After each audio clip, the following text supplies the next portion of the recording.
Time for day 2 of my New York vlog. This is the day my book came out. Despite being a UK author, my book was first released in the US on the 15th of April and will be released in the UK on the 8th of May. I spent the morning getting ready, actually putting proper makeup on for once, and then heading out to Starbucks because I needed it. Also, I had plenty of Starbucks here. They never got my name right. I was Elle, I was Emo, I was Ellen, I was everything except Ellie. I had some time to kill, so I went to a shop to find one of these like Harriet the Spy notebooks, which is compulsory for me when I'm ever in New York. I found my landmark. This is basically where my hotel was, so I was like, if I know where Radio City is, I will always find my hotel. Because there's just too many numbers in the street names in New York. It's great, but there's too many numbers compared to the UK, so culture shock only. I had a lovely walk up and down the city though. I eventually stumbled upon a Barnes & Noble in Fifth Avenue and I thought, I'm just going to go see if my book's in there. I wasn't told it would be. Fascinated by the magazine racks. We don't see this as much anymore in the UK and I just love to see the variety. Although the prices weren't for me. But then I could say that about my entire trip.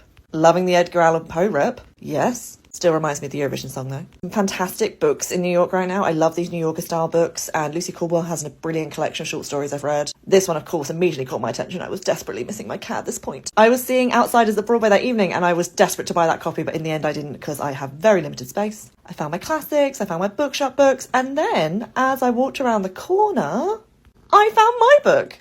There was more than one copy, I found plenty and I did a signing. I then bought a book and I was very excited because they were not meant to be there. So I was very happy to see them on the day of launch. And the booksellers in Fifth Avenue, Barnes & Nobles were absolutely lovely and did not mind me making cringy TikTok videos, so thank you. I then headed to Brooklyn for an actual book signing and I've got to say, I love Brooklyn. It's just gorgeous, there's something around every corner. The book signing was at the Ripped Bodice, which I think is now in my top 3 all-time favourite bookstores. This place was amazing. Just the representation, the amount of books, the different types, the labelling, the setup, the celebration, the love, and again, the booksellers were absolutely amazing. We had a brilliant chat about all things Jane Austen. Not to mention they were reading one of the books that I previously published, so we had a good chat about that too. They had pin badges and stickers and notebooks and post-its and so much. I could have spent hours in here. And I did. I love a good blind date of a book. This sign gave me hope. Yes.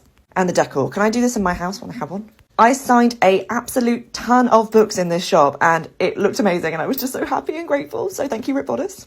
At this point I was starving, so I headed to a really cool diner and had the best milkshake. I then stumbled across a fantastic secondhand bookshop, which was just classics. I only bought one book, but I could have gone to town. I then headed to an exhibition in Chelsea, and Chelsea is windy AF, but that exhibition was really interesting. It was just me though, so I had it to myself before I spent the evening at the Outsiders.